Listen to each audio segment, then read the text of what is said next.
Hi, Christine. Hi, Steve. How are you? I'm good, thanks. How are you? I'm good, thank you. Thanks for joining me tonight. You've got the girls tonight, is that right? Yes, Yes, and they're tucked away doing something. we're watching TV or something for a wee change.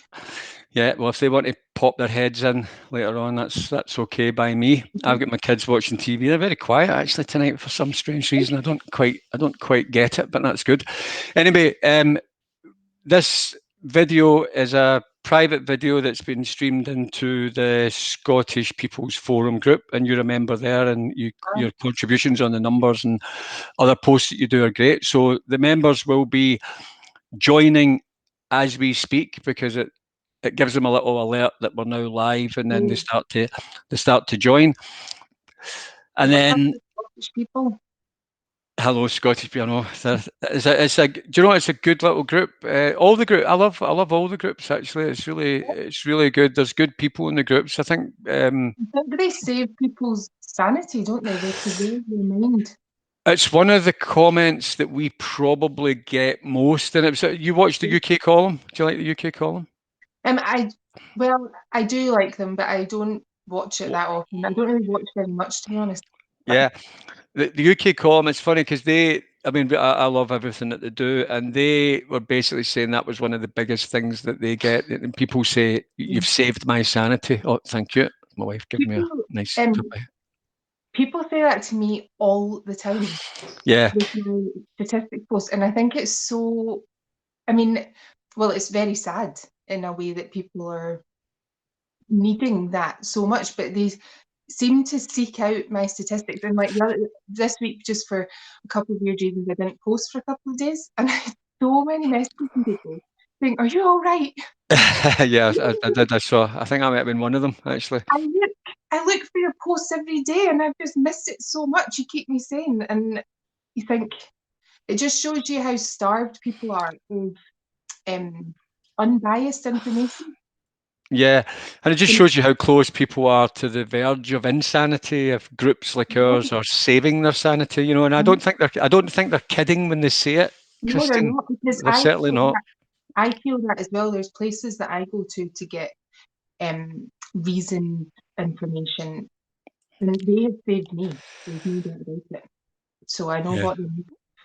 Yeah, Um, it's an interesting thing. So that's members of the group. More members will join, and anybody who doesn't see it live can watch the recording of it later in the Scottish People's Forum. And if you're happy, we can post it to YouTube or whatever if you want. If we don't talk about anything too controversial, which I'm sure we won't anyway. So again, thank you for taking the time. We're going to try and stick to 45 minutes to an hour, whatever works. We'll just see how the flow of it's going, but that tends to be about a decent amount of time. Um, so you do the stats on the amazing Us for Them group Scotland, yeah, and that's how I got to know your work, and then the Corona Scottish Corona Stories group as well. yeah. Um, I want what made you start the Scottish Corona Stories group? Was that something you felt compelled to do to create a group to get information or to create a meeting space for people to talk about what's going on? Yes. Well, the Scottish Women's Stories Facebook page was, of course, turned into a podcast. And if anybody's interested in hearing Sylvia and me talking about why we set it up, the first podcast is all about that. But really, what happened was in the summertime, Sylvia and I, having been rule followers, as we still are, because there's not much option, is there? Yes. But we were very compliant. We were very worried about the pandemic. I think, we got through lockdown as best we could. And then once we started to meet up again in the summertime, we just got talking to one another and we were like, there's so much about this that just feels really wrong now. And it's been going on too long. And we both had a couple of experiences that kind of made us realize that we were so lucky, we're so fortunate, the pair of us. We don't have stresses and strains on us in lockdown like other people have. And yet we were finding ourselves in some really horrible situations. And I was saying, I think we talked to one another about it, and we were saying people don't know what people are going through because they're not talking, because we're not allowed Yeah. to meet. And it was Sylvia that came up with the idea. I think we need to have a Facebook page where people can meet and can share their stories, and where it'll be safe and people can be skeptical about, or not skeptical, but like not necessarily positive about lockdown, because in the summertime we noticed that if you weren't entirely on board with lockdown, Mm-hmm. you were just made out to be some sort of immoral, unethical person. It Yeah, was exactly. really strange. And that shuts people up. So we Mm-hmm. wanted to make a space where people wouldn't shut up. They would speak and tell us what had been happening to them. And that was how it started. Because they need to get it off their chest, or it just bottles up, and it just manifests into illness and Yeah. grief and strain and Also, tears. also to try and point out to people, this is what lockdown is doing to people. Yep. Because those stories weren't getting out. Nobody was sharing Well, anything negative. I don't mind saying that there's some stories on that Corona, Scottish Corona stories that they would bring a tear to a glass eye, as my mother used to say. I mean, obviously, you do you vet the stories as they come in, or Yeah. yeah? So you check them first to make Mhm. sure there's no data We breaches have and to be quite careful, because we're always grateful for everything that people share with us, but we want to keep it very like personal stories. So we get a lot of people send us a lot of videos, which can be very interesting, and articles and petitions, and we try not to get involved in all that. But we very rarely I don't think we've ever turned down a personal story, not once. Yes, some of them have been. There was one in particular that came in. I don't know why I did this, but I was putting my daughter's washing away, I remember, and it came through, and I opened the story up, and I just sat crying in my daughter's bedroom for 45 minutes. yeah, no, it can be tough. It can be very Oh tough. my God, the story was just so awful, and I just thought, I cannot believe that people have been going through this. It's Hmm. it's just awful. In fact, I'm getting quite upset just thinking about that story right now. But I know, and that's why I wanted to sort of tread carefully on that, because I get that, and yeah, I mean, but by all means, as long as we both don't turn into blubbering wrecks here, not we should get through this. Okay, that would be good. it was a terrible story, and really, really painful to read. But she shared it, and people were so kind about it, and we actually got her quite a lot of help, Yeah, which that's was good. amazing. And it just felt so good to be able to. People reached out to her. People had expertise on the page that we didn't know about, and um, we gave her a bit of a hand, and that just felt lovely. And she was so grateful, and she kept saying, "I didn't really think it's so nice to know that people care." Hmm. Thought, how, like, why would you think that people wouldn't care? But that's how it feels for a lot of people. Yeah. You Well, there's a lot of that care factors in a lot of the groups, and we're trying to get more of that going and sort of know, help within the groups. But I see it as well. I mean, I say to our admin team often, the posts are great. We vet a lot of the posts, and you get the odd thing coming through that we have to knock back on our yeah, group. Because we can get some of the woo-woo stuff at the crazy end of things that we don't really want to have in, because the press can have a field day, I and know. You've got it to can make you really, look like basket cases. But we've got enough real provable stories to talk about without getting into the land of conspiracy. So we're trying to keep it as factual as possible, but we find that the real juicy stuff's in the comments section. The post triggers the emotions, and the the conversations come out, and the hearts and minds are won in the comments section. I always say to our admin team, and we go in and we get involved. I mean, I read pretty much most of the stuff that comes through our group. I would say I try to yeah. read it all, just because there's some great stuff. I mean, there's some cracking information. But yeah, that kind of self-help. I mean, what in Scottish Corona Stories, and I'm going to put the links in later so that people can join that, because I think that's an important group, and share their own stories there as well. What recurring themes come through? What would be the thing that you would say comes through most there, that the thing that's affecting more people? I don't know. The kids seem to come up quite a bit. A lot of people, or as for them, obviously, you get a lot of good, not good, but you get a lot of parents venting about the kids. I find those stories particularly hard, I must admit. I find anything to do with the kids, I find particularly tough. One of the things that keeps coming up time and again is people not getting medical treatment for various reasons. And that really upsets me. Mm-hmm. And yeah, probably just we're not getting so many stories now as just people sharing their feelings, I think, where people are just feeling really battered by this now. It's been going, I mean, I was saying in the summertime, Sylvia and I were saying, it's been going on too long, but this is just insane now. This is too long for people to live like this. Yeah. It's doing serious damage to people, I think. And that's what's coming through in the stories now. I would say it's just people saying, is anybody else just feeling totally fed up?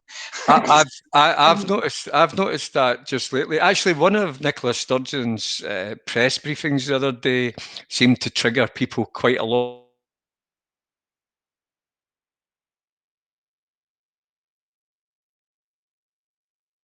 Just sick. I feel hopeless. I feel helpless. There was just one in particular that just caught everybody at the same time, and they were always just this outpouring of feelings. Uh-huh. Okay, can you hear me? Okay. Yeah, the screen's frozen at my end, but I can still hear you. Her post, what was it? I can't remember. Everything just merges into one. Was there? Have I still got you? Yes, I'm still here. Yeah, still hear you. Perfect. The post, can't remember. I don't know if anybody's really commented on any of her announcements this week, but I've noticed that there's been quite a sort of general irritation at the tone of her message this week, where she said, well, I'll give the kids back to school, but only if the adults don't interact with them. I thought she maybe wasn't doing herself any favours. That trade-offs, that's the thing that we don't really like, that negotiation. My children have a human right to be educated. It doesn't depend on my behaviour. It doesn't matter. It shouldn't matter what anybody's doing. My children still have their right to an education. And it's like, you're not my parent. You're not my mother. You're not a police officer. You're the First Minister. Yeah. Stop speaking to me like this. She's pushing me very far now. Yeah. I think that's one of the big challenges that we often speak about is that, and we've got plenty of SNP. Probably the majority of our members would be ex-SNP or current SNP who are disenchanted. You can be SNP. I'm ex-SNP. Yeah, I mean, I've never been, but I certainly won't be joining them now for sure. That's definite. But when the light bulb goes on and people see it for what it is, that they can't unsee it. They're not happy when they see her. And the way, as you say, that motherly, nippy. I mean, they call her wee nippy. They call her wee nippy, don't they? There's a nippiness about it sometimes that really does get to people. I don't like being lectured and having my children's education sort of bartered with me. I don't want that. I want them in school and that's it. Anyway. I can't remember any posts on Scottish chronicles in particular that have come up about that though. Yeah. Okay. And with regards to us for them, so one of the things that most people know you for is the work that you do on Us for Them Scotland. Brilliant statistics. Yourself and Malcolm. What was Malcolm's surname again? Loudon. Malcolm Loudon. Yes, sorry, I had a memory loss there. Yeah, Malcolm's still doing it as well. I don't think he is doing anything. Yeah. No. He's busy now. Yeah. Brilliant stats, but that's what most people know you for, these statistics, these daily updates, and they make far more sense than when you look at the government presentation of the stats, does it not boil your blood when you know that they're over-egging the pudding and they're leaning towards things that are going to make it easier for them to lock us down longer and restrict us longer? Because that's what seems to be coming across here. Well, that's why I started doing it. When it was really in June, I started looking at the Scottish statistics closely. I had been following them worldwide, since March in a slightly anarchy fashion. But I hadn't really, funnily enough, been paying much attention to the Scottish statistics. And then when I looked at them in June, I just couldn't believe my eyes. I was like, when I looked at the numbers of deaths in our local area, I'm not minimising the number of deaths that there's been. There was Of like course. 150, but I was thinking we've been locked down for 3 months now, and there's been like 150 deaths in this area. What is going on? Because in that time, an awful lot of people die. People die all the time, every day. I started to think what is going on? And then I started to notice that the media, the mainstream media, which I was still following, I don't really follow any media now, to be honest, except what people send me. You see, cases are still rising or cases are still a problem. And I'd be like, but they're falling. what is going on?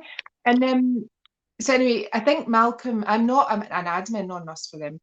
Malcolm and I had got involved. He used to do stats every day, and I had commented on something. And I got involved in a sort of lengthy debate with somebody on that thread, and Malcolm kind of chipped in. And then he messaged me personally, and he said, you've got a good grasp of these statistics, and I wonder, would you like to help? Like, would you like to get involved with collating it? And I said, no.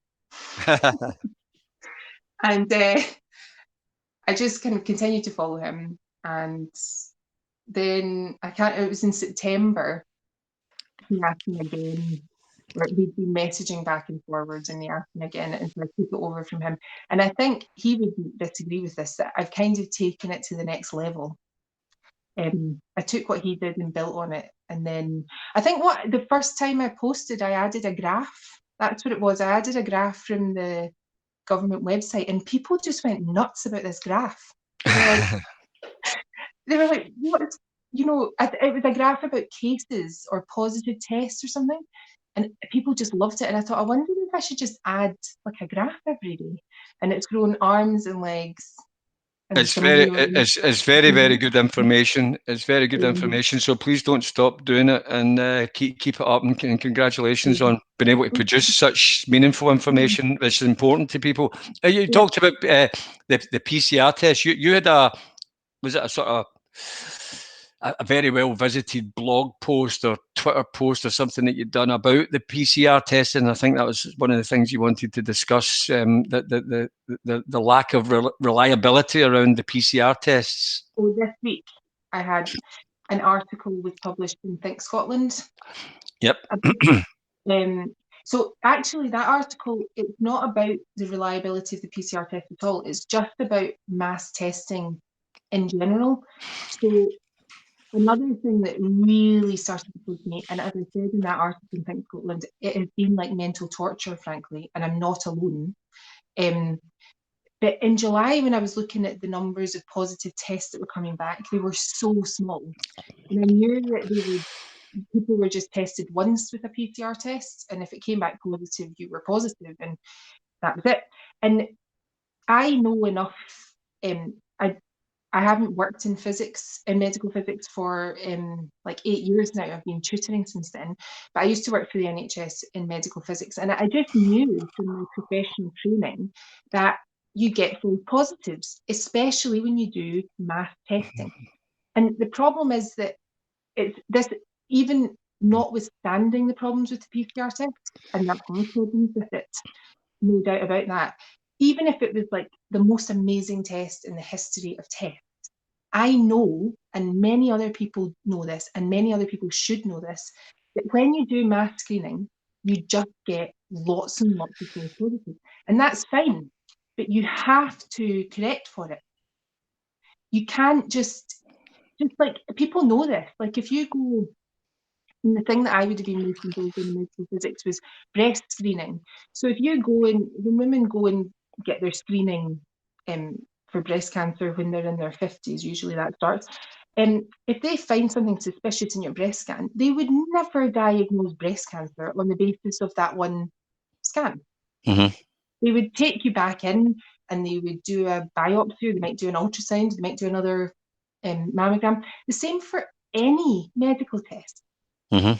I mean, there won't be a single medical test, I wouldn't have thought, that your doctor would ever base a diagnosis on just based on one test in the absence of symptoms. And so in July, when I started thinking about it, because I hadn't really been thinking about it, to be honest, but I just thought, these people, these 2 or 3 people, or the 15 people who are coming back a day positive, that's the false positive rate, because statistically you can't get more than that.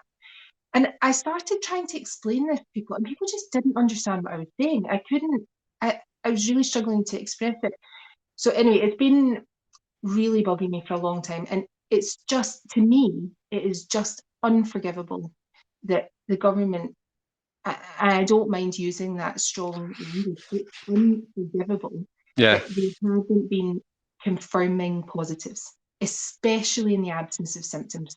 Because, and if people want to understand that better, they can go and read my Think Scotland piece. I've explained it as clearly as I can. It's quite a long article, and I've given illustrative examples of the calculations. So I'm not suggesting that the numbers that I put up are necessarily correct. It's just demonstrating to people how inevitable it is that you will get false positives.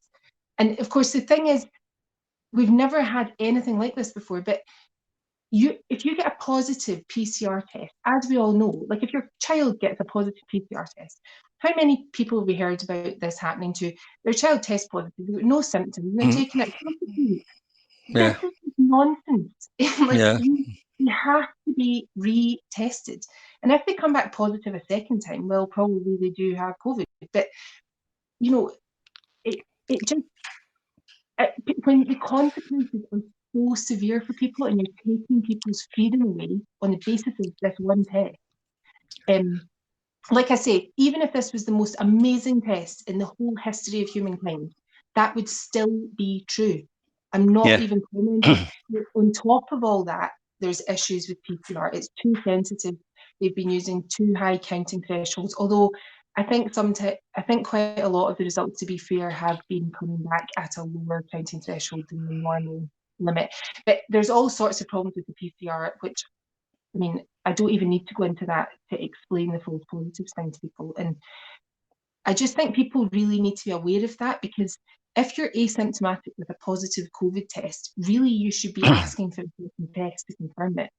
And I can't for the life of me understand why this has gone on for as long as it has. Why are they doing? It's insanity, and it's a big bugbear of mine. These tests, the amount of money, is anybody looking at how much money we're spending on tests? I mean, we don't, like, why would you test? Why they're talking about testing school kids 3 times a week, two or 3 times a week? I mean, why not 5? Why not 2? Why not test them every 2 minutes? Why not test them every 2 minutes? Why not test them at all? You know, this is the challenge. We don't have a never-ending supply of money. We're paying for this. Now, these guys have got these. We know that these contracts have been handed out to people, and these tests are ultimately being paid for. You get 3 tests to a school kid. 1 is very inconvenient. Yeah. It's not a good habit to be in, that you go to school, you get these tests. There's going to be mistakes made. It's never been done before, and it's going to be brutal, absolutely brutal. Lasting damage on the kids. My kids will not be going anywhere near schools if they have to do that. There's no way. My children will not be being tested either, because there's a really important precedent being set, or a very damaging precedent being set here as well, which is that, you know, there's no individual benefit to a child being tested. Children, and I get absolutely pummeled for saying this on Twitter all the time, but it's still true. Children are at basically zero risk from COVID. The whole time of this pandemic, 1 child has died. Now, I don't really like to comment on the death of one child, but it was a child under the age of 1 the week before Christmas, which is desperately sad. Yep. But in the whole time, one child has died.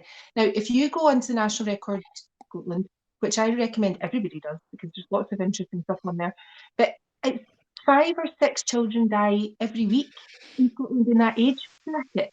Mm-hmm. So one child in the whole pandemic is not statistically significant.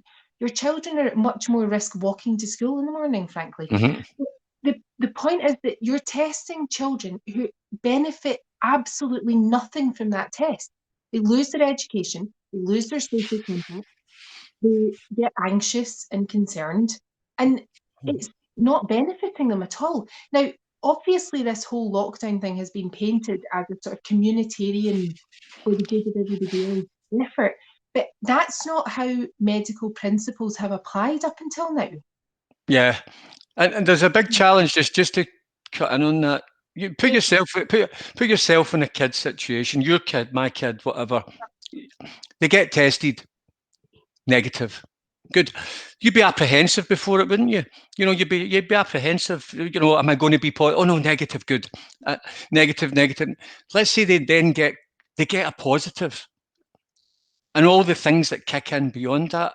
How's it now? They've got COVID-19. Now it's probably going to have next to no impact on them. But now they're COVID positive. Now that's going to happen up and down the country at a rate of knots with false positives, and with kids who'll be asymptomatic. They have no symptoms whatsoever. So, but it's going to put the fear of God in them, their family. That the kids are going to want to be distanced from it. Are they ever cured of it? You know, this is the next phase of the horror show. To be fair, and I just so that I can't be criticised for being a misinformer or anything, it does look like this testing protocol is going to be that they'll have this LFT test first, and then if that's positive, they'll have a confirmatory PCR test, which is much better for a than where they've been. Because it is a confirmatory test. But I still maintain that why you would test children, we don't care if children have COVID-19 because they might get a little bit sick, just like children get all the time, or they should be getting sick all the time. That's part of growing up. It's a critical part of forming their immune systems. But it doesn't matter if they have COVID-19. They're not going to spread it in any significant way. They're not going to get sick in any significant way. And the much bigger risk, frankly, is them not catching any viruses. Yeah, absolutely. Yeah.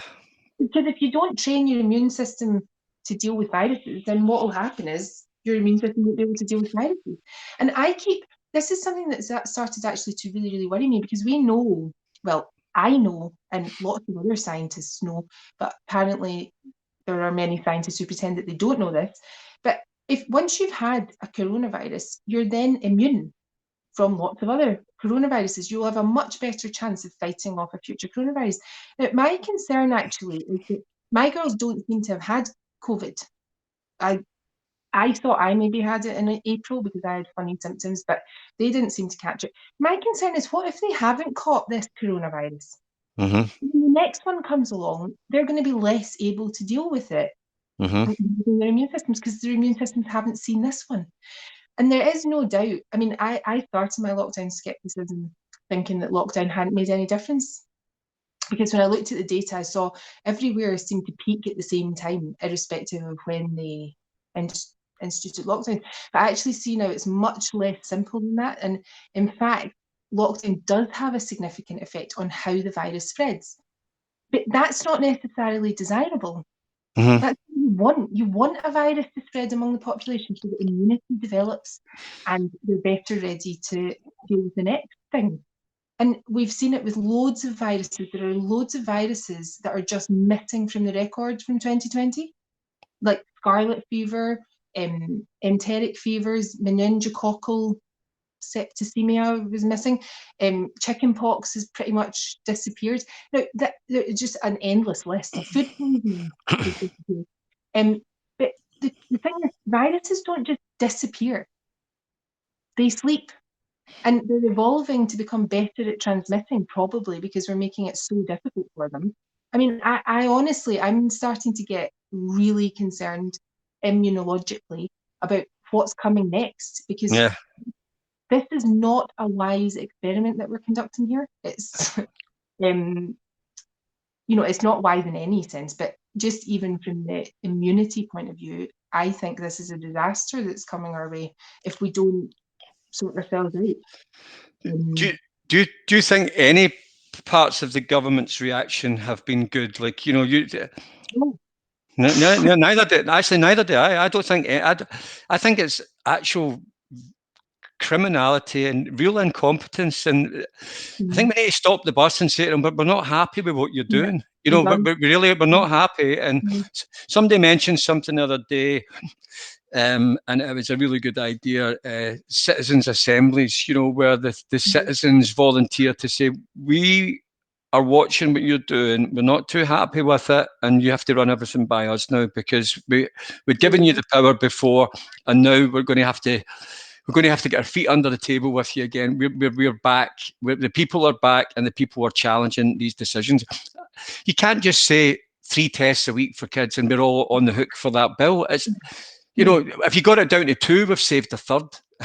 But they don't want to get it down to 2. If 3, why not 5? Why not 2? Why not 1? Why not 0? It's all money that they shouldn't be spending. Grief. But you don't think any of the things they've done are good? I can't think of a single example. Now, to be fair, in March, I wanted them to lock down, and I regret that now. But I fell for it too.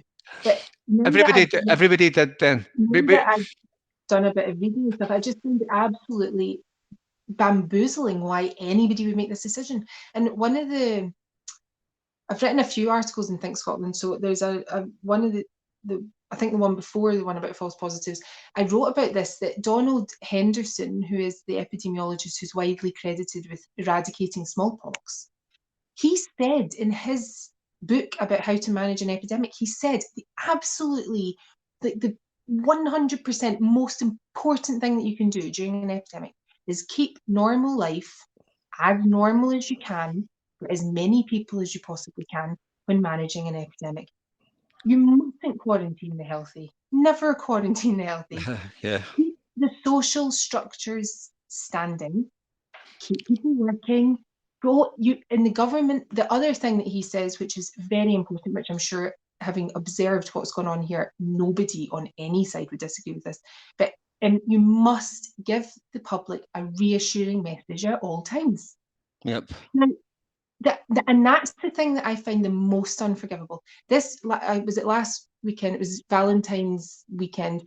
I tweeted a very angry tweet because I was very angry. Because Leach said,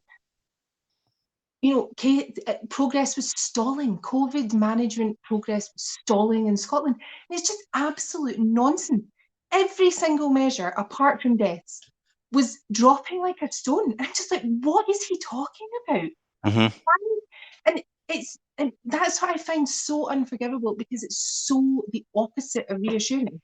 It's every single time. It's like they'll find the most negative thing that they can report and report it. And sometimes it seems like, I'm sorry to say it, but it seems like they're just lying, barefaced lying. Well, you're calling it as it is. I mean, I posted on this the other day. We are human lie detectors now. We can see it. That's why people are turning. They're saying, I don't trust her anymore. Once you stop trusting Sturgeon and the dentist fella, you can't trust them. The trust's broken. And everything looks like a lie. And that's an unforgivable thing for a government to do as well, although I know it's hardly new.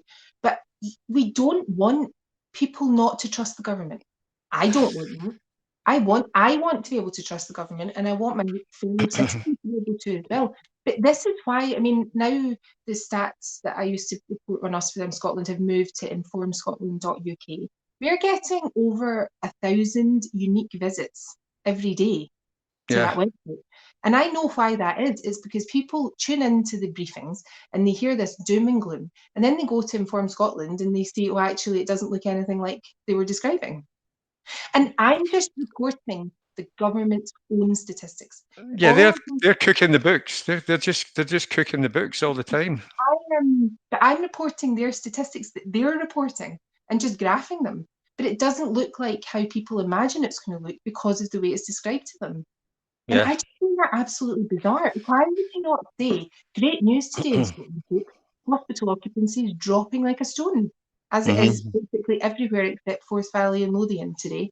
I mean, it has been for some time. Why would you not report that? That's a success story. What's going on? Why, you know, I find Let, it really troubling. let's play devil's advocate here and cut them some slack. I don't like doing it, but let's assume we're going to cut them some slack, right? Let's say they know they've made a mistake. They've put us into a lockdown. They've Yeah. got us in, and they're in a sticky wicket now, and they Mhm. think we've made so many mistakes here. If we just opened back up straight away and released all the restrictions and went back to life as usual, there's going to be some serious investigations and heads will roll. Therefore, we have to keep the charade going a bit longer. And there's another point to this. Could society return to normal if you open back up tomorrow? If nightclubs open tomorrow, what would a nightclub be like with 500 kids in it who've not been out for months and months and months? Never What mind would the kids, what would what about Glasgow the Sucky mums? Hall Street be like? It's bad enough any Saturday night. What would they be like next Saturday night if we were all back? Is there, are they considering the fact that society has to re be reintroduced to what it is to be part of society again?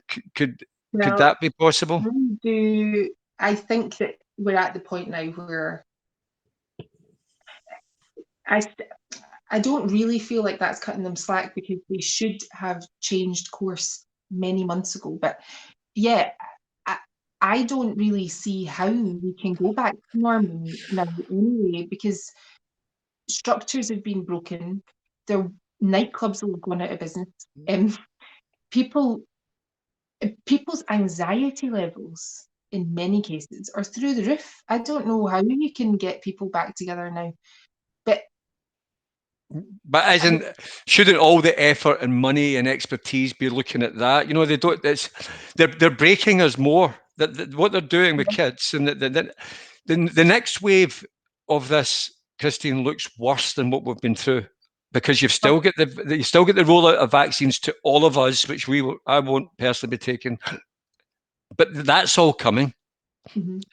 We're we're all going to know someone who maybe didn't react particularly well to the vaccine. Which you're a numbers person, there's going to be a I'm, percentage of people are not going to be, I'm uh, following those numbers. yeah, Yeah, and they need to be talked about. And then you've got the damage that's been done that could be people who want to do this for the rest of their days. They might never shake another man's hand. I know.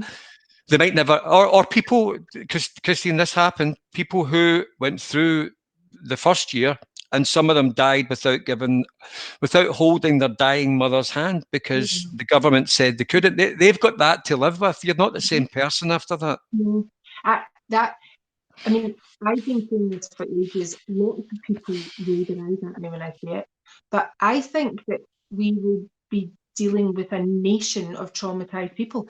I know that I feel traumatized by what's happened here. Um, and like I say, I have not had a great deal to worry about. But, you know, to me, like witnessing what the government has done and what it's had the power to do and control that it's been able to take over all our lives, I will never recover from this. I'll never recover from the fear that it'll happen again. But meanwhile, just our Corona Stories page and the podcast are kind of a good example of it. People have suffered emotional traumas during this time that they will never recover from. Mm-hmm. There is no recovery from it. And I get a bit annoyed when people compare it to wars, and I saw there was one at New Year going round about, oh, these boys lived in the trenches for years and they suffered trauma and we're talking about trauma. But comparing traumas is not wise. And different traumas have different effects on people. And I do think that people have been changed emotionally forever. And I certainly see that in all the people that I know. There's not a single example of a person who I think seems the same now as they did before. Yeah, and they won't know it yet. Well, you wouldn't know it yet until society goes back to normal, and then your anger levels will be checked because you've got road rage maybe that you never had before, or you start arguing with people in shops, or Yeah. you want Yeah. everybody to social distance from you forever. Mhm.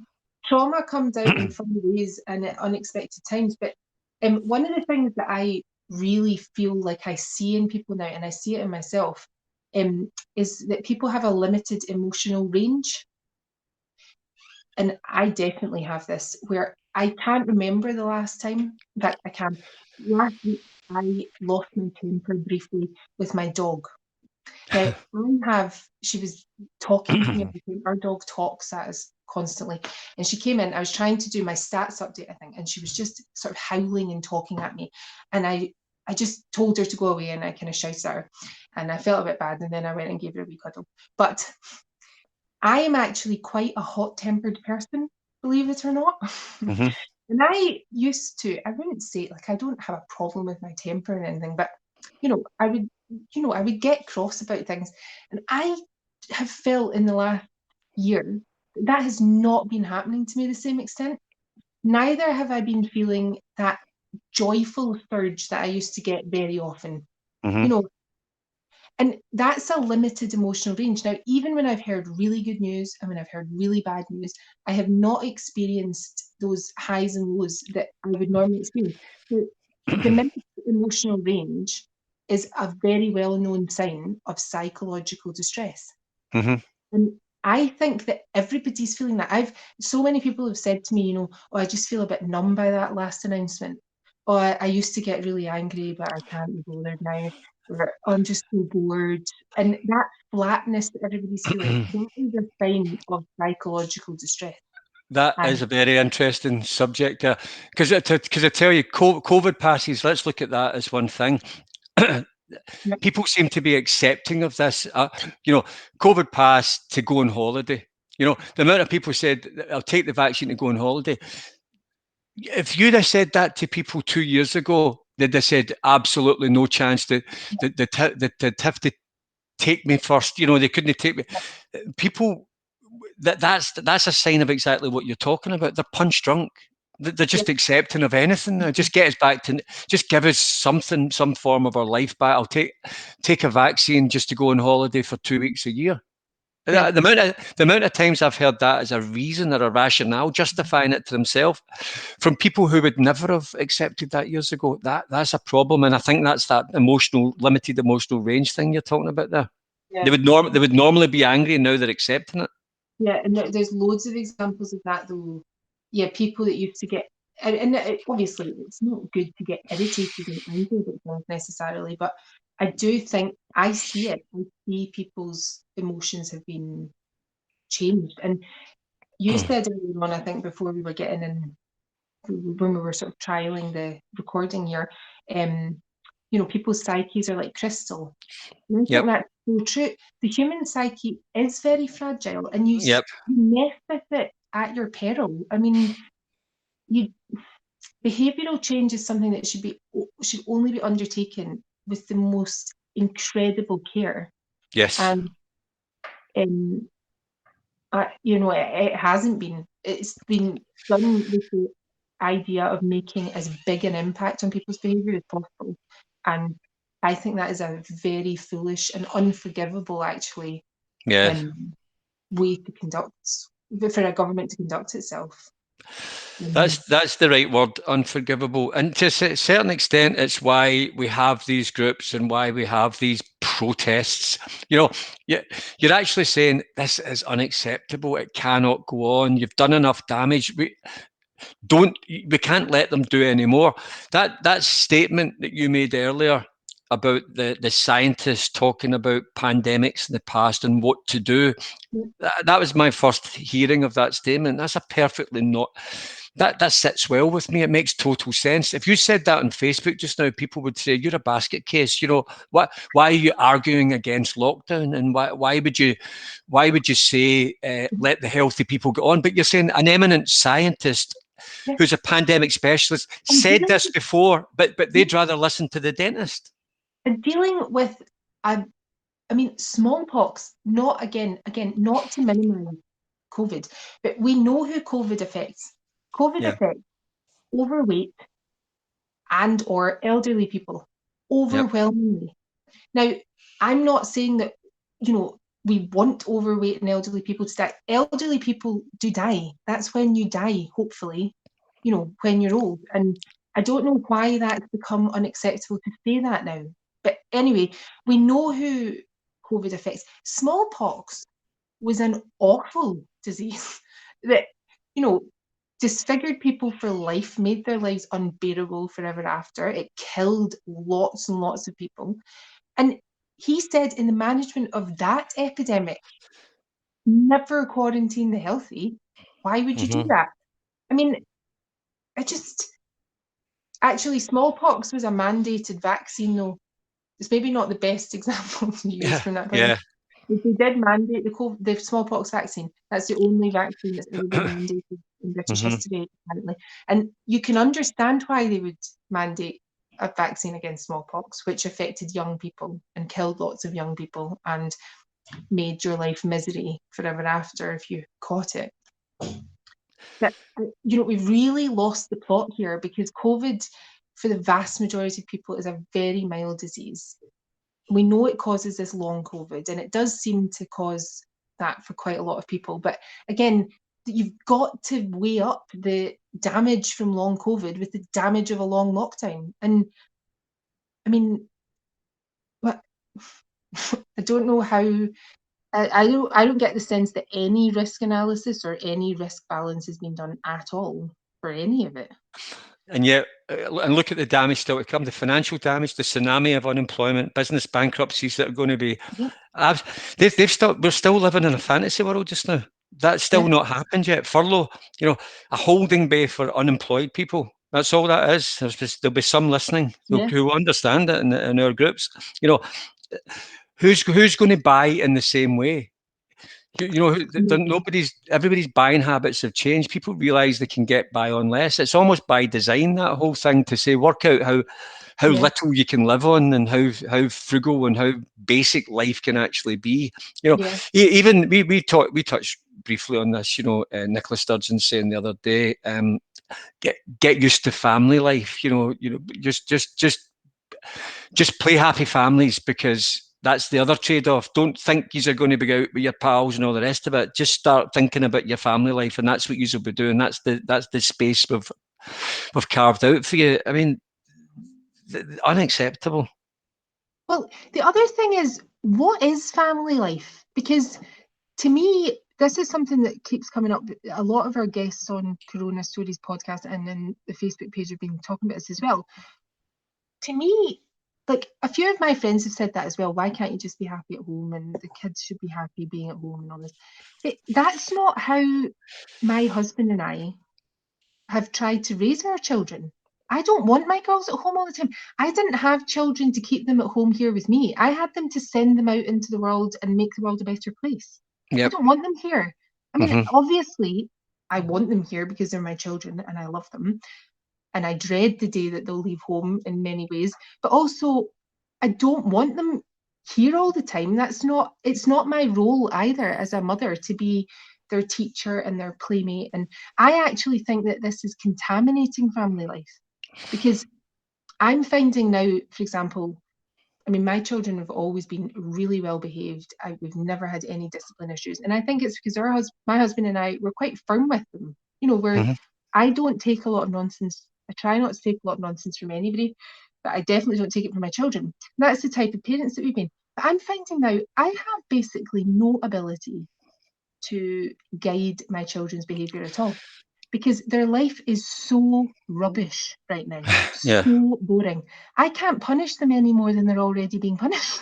Yeah, exactly. Like, if I say to them, could you please get onto your online school? No, I don't want to.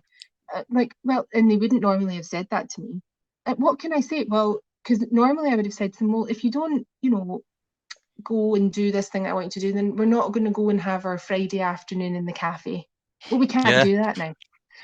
Or I would say, well, if you want to have your friends round to play, or you want to do something nice this weekend, then you'll have to do. No, I can't. There's nothing. I can't take any more away from them. Everything has been taken away from them. And I find that's really, really difficult. But also, they're so bored with me. They need their friends. And this is not family life. Yeah, I know. This is imprisonment. This isn't family life. I And don't know. it is damaging on family life as well. Yeah. And you don't know what they're watching as well. I mean, I watch my son's stuff on YouTube, and I catch the odd wee cartoon. I'm not happy with the underlying messages on some of it, and just the Oh, yeah, no. Yeah. I watch it and I think, nah, I'm not happy with that. There's No. certain things I say, what's that you're watching? And I listen, I say, wind that back, and I'll have a Yeah. look at it, and I'll mention it to my wife, and I said, listen to that. They're, they're getting little things in it because we're busy working from home, and they're Yeah. stuck over there. Sticking your kid in front of an iPad is not a good way to raise I a kid. hate it. I But but hate but it. but they've And created. See, they've created screens. They've created yeah. track and trace. They've created a furlough system. They've created online blended learning. These things are not created for a one-off 12-month period to be put away. The bar No. set, if something like smallpox came back, that stuff would be dusted off and brought right back out straight away. Or Mm-hmm. even something close to COVID. This stuff is, if we're not careful, all of these weapons against us are coming back every Yeah. year. We didn't get Christmas there, Christine. What's your thoughts on that? We were going to get 5 days Christmas, which I thought was an insult for anybody to tell me I can get 5 days with my family over Christmas, And then it got and then even take worse. and then they took it away, and nobody said a word about it. You got to be kidding me on. What have we Yeah. become? I don't know. I was absolutely furious with that So was I. message. So was I. Um, but fortunately, am I allowed? We sort of had our Christmas as we planned it anyway. No, no, of So, course, yes, absolutely. Yep, absolutely. um, but in fact, I actually had a great Christmas. I met some new friends, Good. some of my new friends over Christmas, and yeah. But then at the same time, it was a bit miserable because it just felt, yeah, having these family events stolen from you is just not acceptable. And yet, And if we're all in our houses not showing any symptoms and you know you're not sick, then we can make a judgment to go and see our own family and hug our own family. And, this do you think? driving to people, can't drive across your local authority lines and I all know. that. What is that all Do you about? think that I do wonder a little bit if they began to get a bit concerned that if we all met up over Christmas, the result of that, infections wise, would have been nothing, no, no impact at all. The result of that would have been no infections at all, and the result of that would be people. If you get people together, I went to see some friends the other day. 6 of us, we caught up. What? Yes, caught up. Normal With catch up. hazmat suits? For all intents and purposes, we were walking outdoors 2 meters Okay. apart from it, but not the case. All we talked about was this stuff. They don't Mm. want us in houses all sitting talking about this because then No. people are going. So it's all this insular stuff. They're planning how do you get us out of it if they want us out of it. This we started. We had a terrible 2020. We had a terrible end to Yeah, 2020. No Hogmanay in Scotland, and then we look at us. This was a 2-week circuit breaker January lockdown. It's the 20th of February. I know. They're kicking it down to March. We're still in, and nobody's saying anything. And the fact that the Chancellor has extended furlough to June is not a good sign for But us people getting out aren't of making lockdown. but people aren't making any of those connections. They don't want to Mm. talk about it at all. These are the problems. It's this punch drunkenness that I spoke about earlier. But That I'm not even sure. I thought that Nicola, on her last announcement, I can't remember what day was it she said about the schools? Wednesday. I think Um, Wednesday. She's still doing it every day, pretty much. The little dog and it's pony almost show.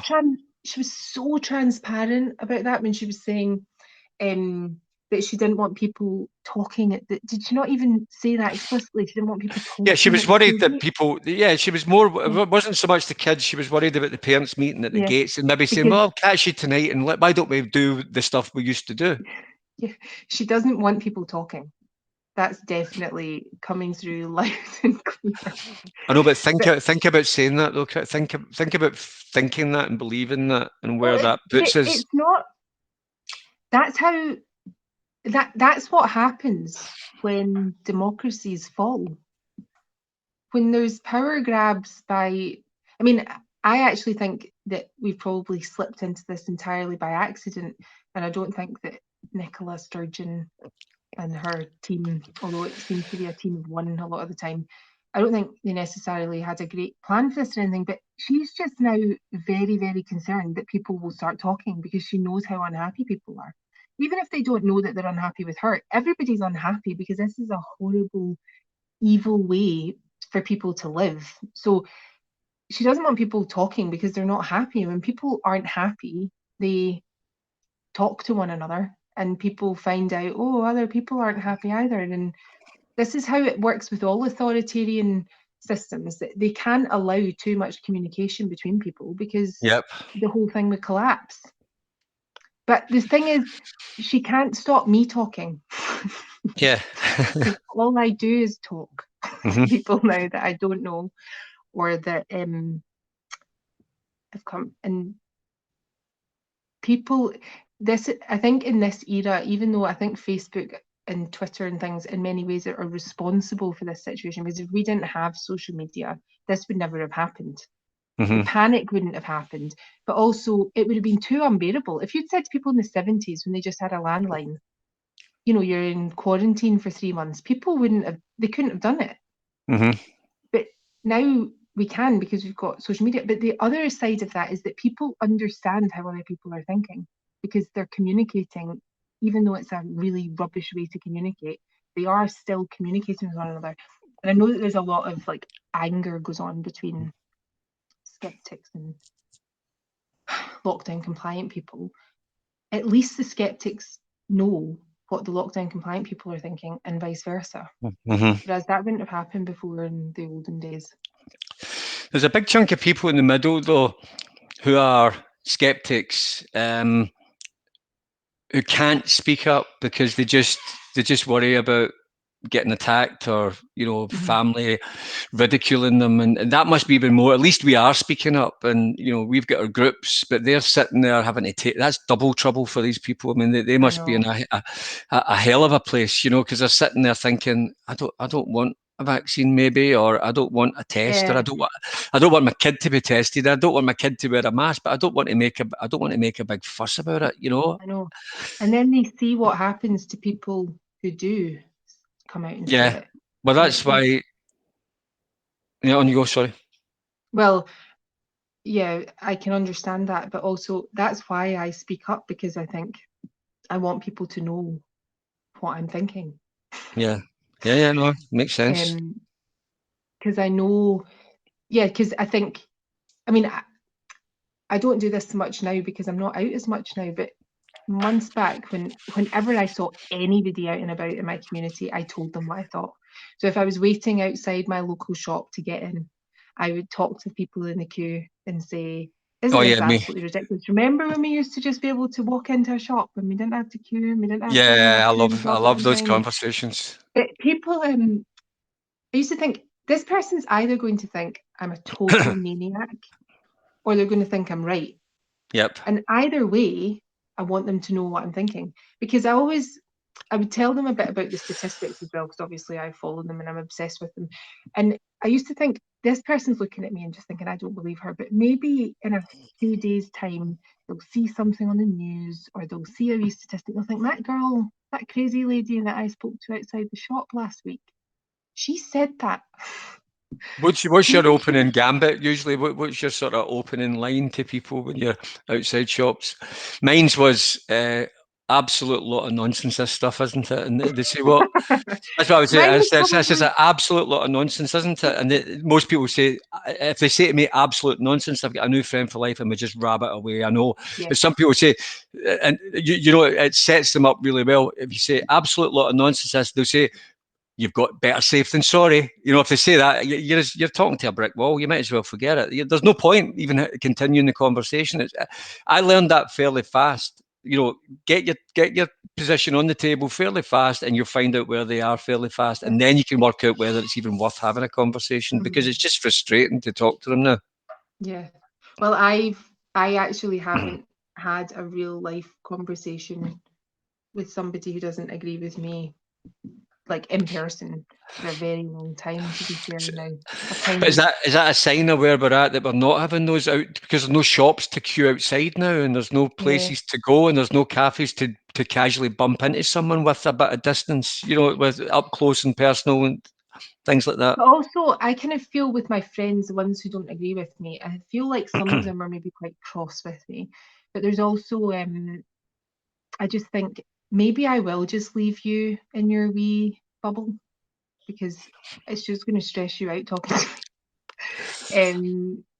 It's not for I've kind of everybody. given It's up. not. But It's, to be honest, and you know I am usually honest, um, I I'm feeling quite angry now. I'm starting to get angry with people mhm, who are very complacent about this because this is my children's future that we're talking about. And when I had my babies, I did not imagine that they would be living in an environment like this. And to be honest with you, if I'd known that they would be living, if I'd thought that there was a chance that this would be the environment they were living in, I probably wouldn't have had children. mhm. I don't want to be living in slavery, which is an imprisonment. I don't want it for them. And so for me now, this is getting to the point where it's like I've been telling my friends and I've been trying to communicate with people, and I'm not a bad person. And it's not that I don't care about people dying of COVID, it's that I care about freedom. And that I think that people should be allowed to live their lives how they want to live their lives. And I am getting to the point now where it's like, if you're not on board with me about this, I don't know what we have in common because Yeah, this is everything. I, and when people say, oh, better safe than sorry, how safe do you think people are in North Korea yeah, or China yeah. or, you know, these like Chad or Mauritania in Africa? If you don't have your personal liberty and individual rights, you have nothing. You have Well, nothing. I totally agree. And so you're not safe. We are not safe right now. We are in an absolutely enormous danger at the moment. I don't care about, in that sense, I don't care about COVID. COVID is like, to me, COVID is the mouse, you know, Mhm. and the lack of freedom is the Goliath or the Well, mountain. you don't wake up on a day-to-day basis and worry about catching or spreading COVID. No, It's not a thought. It's not a. It's never crossed my mind. At the start, it did. when Yeah. people were dropping dead in China, right? Um, And you could see that, you know, you were saying, go back to your house for 3 weeks. And by the way, here's some people who dropped dead in the street in China. That's yeah. really the pitch we got. Yeah. Yeah. That convinced a lot of people because I don't think they would have got the UK population into your houses without that kind of pitch. And I think that artificial intelligence knew that. They knew it had to be, if you stand in the street next to someone who's got it, you'll catch it, and next minute you could be dead. Nobody Yeah. wanted that. Yeah. Everybody thought it's on the BBC, it must be true. Therefore, when Yeah. they say, when Boris said, go back to your house, go home, stay safe, Mhm. everybody did it. Fine. I was amazed that they got it done. Three Yeah. weeks to flatten the curve, but they But you know, convinced us in, and then we all got online and started looking at what was really happening. yeah. But I think, like, I wasn't particularly, I mean, I was very concerned from day one about the effects of lockdown. I could see that that was a big worry. But obviously, at that point, I thought, well, we need to find out more about COVID first. But I think that basically most of us were okay philosophically with the first lockdown. There were a few people who seemed to have better foresight and were speaking out against it early on. But I think that people were basically okay with it because it was what they would have done anyway. You know, when we didn't know what the risk was, people were perfectly happy to stay at home because that's what they would have chosen. But now it's coercion. Now it's like, Yeah. look this bus driver in the eye and can you tell him that you would only leave the house because, Yeah. for essential Yeah. reasons. Now Yeah. they're coercing people to do this, and that is not okay. That's not Yeah. okay ever. Yeah. And it wasn't okay in March either. We just didn't spot it. Yeah. We shouldn't have been coerced. We should have been asked.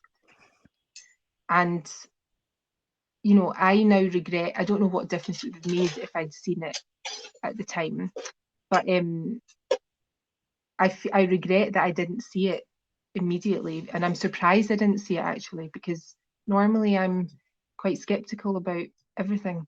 I don't know what happened. I was quite skeptical about it, in that you'd heard about bioweapons, and was it man-made, and was it really, and there was a lot of that stuff in the land of conspiracy. There was a lot of that stuff. Is that your kids trying to get in on the action? Yeah, they're being very distracting. Are they? That's okay. Don't worry about that. That's okay. Christine, it's us over the hour now, and we could you like to chat. I like to chat. We could chat for a while, but we kind of try and we could do like a 24-hour. we could do a 24-hour chat-a-thon. vigil. Is it called a vigil? A vigil? Yeah. Vigil. I used to do them actually. 24-hour vigil. Horrible. So let's kind of wrap up there, because obviously we'd want to let the good members get back to their lives of sitting watching the telly. Now I've got a glass of wine waiting for me. Yeah, good on you. Well deserved. Is there anything else, like sort of parting messages? Obviously, I'm going to get the people to join Corona, Scottish Corona Stories, because that is a very good group. Some of the stories in there are excellent, and our members have got good stories that they share, and I'd like to see them shared over in that group as well. So I'll pass the details over and make sure that they join that. And I think most people are following you on Us For Them, which is another site that another group we want all our members who are parents in, so that they can join in with all of those calls to action, and the strategies that they've got there, which have worked and are working, and are good for peace of mind for people. Is there any sort of parting messages that you want to sort of sum up with? I just think that I hope that people will also maybe have a look at or have a listen to our podcast, which is on Spotify actually. It's called Corona Stories, all one word. I listened to one today and it was good, really good. Yeah, it was a three-way one. Three of you talking. It was good. Oh yeah, with Sarah. Yeah, that was really good. Was really good. She had a really interesting perspective on it, on the situation, and also just like tell people about the Inform Scotland website. And also I would encourage people, because I really think we're getting past the point now where we can faff about. Tell people about the statistics. Tell them, I was on the Inform Scotland website today and I saw that hospital occupancy is absolutely plummeting pretty much everywhere in Scotland. Isn't that interesting? Just share the information, and don't be scared about being despised for your views, because the more people that speak up, the easier it'll become. Yeah. And also, I think, like, I get so much anger directed at me for the things that I say, but in a way, it's sort of encouraging that that's happening, because when people's reaction is anger, you know that their position is baseless. Yeah. Because I don't get angry when people tell me that something's wrong, because I just know that it's wrong and I can argue my position. But for example, with the false positives article that I did this week, or it wasn't really about false positives, it was about false results generally, but I was just relaying arithmetic. It was literally 2 + 2 is 4, and it made people angry. Now, that tells you something. I think that we could be on the verge of winning this argument or war, or whatever it is, but people need to speak up, and they need to be bold enough to do that, and they need to not be scared, even though it is quite scary and it's not nice when people are angry with you. Actually, in the long run, we're right. We are on the right side of this argument. I don't doubt that. Yeah, me neither. I heard somebody today on another podcast that I really enjoy listening to. He said, people died for our freedoms. We have an undeniable is that you can't leave it behind, this duty to preserve our freedoms. Mm-hmm. People gave up everything and made their lives hell and put themselves into horrendous danger in order to preserve our liberties. We can't Mm-hmm. just let them go. Yeah. It's not an option. It's not for the greater good, and it's not to be kind, and it's not about looking after people who might suffer from COVID. It's about preserving freedom. That's it. Yeah. And this, our beloved old normal, as I sometimes, as you Yeah. say, it's just Let's get shattered it to back. bits. Yeah, but see if they put the scientists and the money and say, let's not test the kids, let's not do anything, let's just spend some of those billions that Yeah. let's get the best people in the world and say we want back to that thing that we had before. And if there's any pandemics that happen in the future, we don't want this crap again. So No, this therefore, must that's the never plan. happen again. Take all the money, and we'll pay the money back. If there's a big bill, we'll pay that back. Just get the best guys in the world, get our society back to normal, and keep it there no matter what happens. We'll pay for it. Yeah. Don't don't But we're don't going to you have you to run up a tab for us. Yep, on you go. Sorry? I was saying don't let them run up a tab for us, and they're spending the money on all the wrong things. No. They're getting us further away from normal Yeah. and costing this. Take the same money and get us back to normal, in We're some going shape to or have form. to reconstruct normal because our old normal has gone, unfortunately. And we're going to I have know to we've damaged. recon They've stolen it now. Yep. yeah, but we can reconstruct it and we can make a better normal. But it's going to have to be actively reconstructed and people will have to fight for it. It won't just spring back up itself. And And I was going to say it'll create jobs. You've got all these mental health experts, that we've got well-being experts. They're all needed in this next wave because there's so yeah, much damage being done. You know, mhm, kids are going to need so much help. The way we re-engage with each other, all of that's going to have to be reinvented again. yeah, As you say, if we could get a better normal out of it, great. I was quite happy with the old normal, but I'll accept well, a so better normal. But I'm not going to yeah, accept the new normal. no, That's not happening. agreed. If this is a new normal, then the answer's no. Definitely, There, that's it. there There's are no negotiation so on that. many people on our side. There are so many people. And there's so many. Everybody wants their old life back, more or less. We want And our lives back. Yep, we'll we get want, it back, but we only if will. we fight. And that's the thing. People are going to have to step up and not be scared to speak out because that's how we lose it. I'm not scared to turn up at these events where we have these gatherings of people and we say, look, we can't petition online. They've stopped the ability to petition online. We're getting censored on Facebook. We've got a human right to go and stand outside Holyrood or wherever we want to and talk to each other and debate it. And for us to have this kind of discussion in groups of 10, 20, Yeah. 50, listen to speakers like you or me or whoever standing up talking about this stuff so that people can say, do you know what? I don't feel alone. I'm going to go back with a new sense of urgency about the way I have to approach this. And that might be the thing that gets speaking up and turning up and stepping up might be the thing that gets Scotland back to normal. But you're right, we can't give it up without a fight. A fight with a small F. We're not going to get to fisticuffs, but No, if we do, you and I will be there, won't we? We'll be there. We'll be there. hopefully. Listen, we'll probably leave it there. We ran on a wee bit, but thank you very much for that. That's great. We could talk for ages. You and I will hang on after this and we'll have a quick Okay. chat after it. But thank you for Okay. that, and thank you for everybody for coming along. That was great. Yeah, Thanks, thanks for Christine. your attention. No problem at all. Thank you. Bye.